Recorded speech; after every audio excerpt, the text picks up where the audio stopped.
Bonjour à tous et bienvenue sur cette rubrique chronique des chrétiens d'Orient. Aujourd'hui, difficile d'échapper à l'actualité religieuse avec l'élection de notre nouveau pape, un pape américain, qui l'eût cru. Alors les Italiens disent Americano ma non troppo, américain mais pas trop. Il est vrai que le nouveau pape a été missionnaire, puis évêque au Pérou pendant assez longtemps, et a donc servi en dehors de son pays, les États-Unis, ce qui lui donne une envergure internationale sans doute plus importante. Quoi qu'il en soit, son lien avec les chrétiens d'Orient, puisque c'est le titre de la chronique, s'avère assez frugal pour le moment. Il a accompagné le pape François lors de ses derniers voyages et donc a dû certainement se rendre dans un certain nombre de ces pays. Mais pour le moment, c'est plutôt le continent américain qu'il connaît, et notamment, on l'a dit, donc l'Amérique du Sud. Alors, je vous propose dans cette chronique de faire peut-être un lien avec ce nom, Léon, qu'il a choisi. Léon XIV, évidemment, on pense toujours à son prédécesseur, enfin en tout cas celui qui avait ce nom avant lui, Léon XIII, dont on va parler un peu, mais peut-être chronologiquement, repartons à Léon Ier. Lorsqu'on choisit un nom, souvent on doit ou on peut revenir au premier pape à avoir choisi ce nom. En l'occurrence Léon Ier le Grand, qui a été pape entre 440 et 461.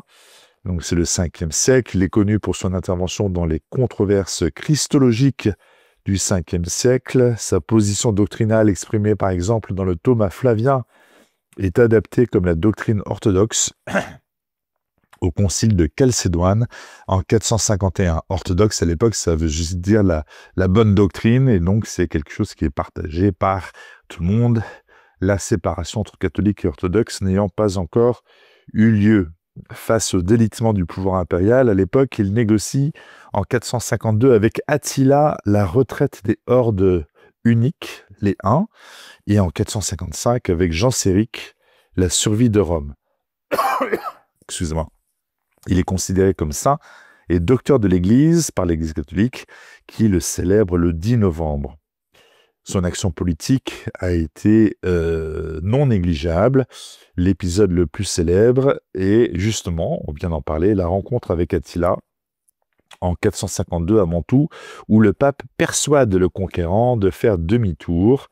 Alors il est vrai, il faut le noter, que l'intervention de l'empereur byzantin Marcien sur les arrières des Huns n'est sans doute pas étrangère non plus au retrait d'Attila, mais comment savoir si l'action du pape n'a pas tout de même eu un effet. En 455, il lui est impossible d'empêcher le deuxième pillage de Rome par Genséric et ses Vandales, on en a parlé également, mais il parvient tout de même à négocier que la ville ne soit pas incendiée et qu'il n'y ait ni meurtre, ni viol, ni violence. Oh, c'est pas mal. Et justement, le pape Léon XIV, dans son message inaugural, a beaucoup parlé de la paix. Espérons qu'il se lèvera comme son prédécesseur Léon Ier pour réussir à faire la paix dans notre époque un peu troublée. L'autre Léon dont je voulais parler, bien sûr, c'est Léon XIII. Le nouveau pape Léon XIV s'inscrit sans doute dans sa lignée.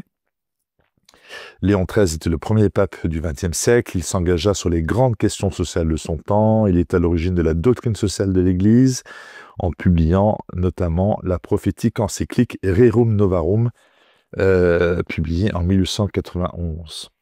Léon XIII, un petit mot sur lui, apparaît en opposition avec son prédécesseur, comme le pape de la réconciliation avec le monde moderne.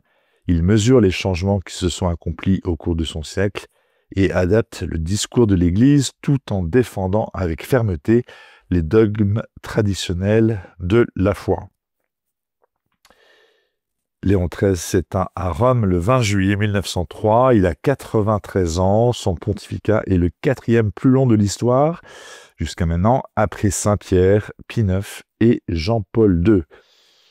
Voilà, quelques origines, quelques indications sur les papes qui ont déjà porté ce nom et tout ce qu'on peut dire, c'est bien évidemment toutes nos prières pour ce nouveau pontificat qui commence, et pour, bien sûr, la personne du souverain pontife, Léon XIV donc.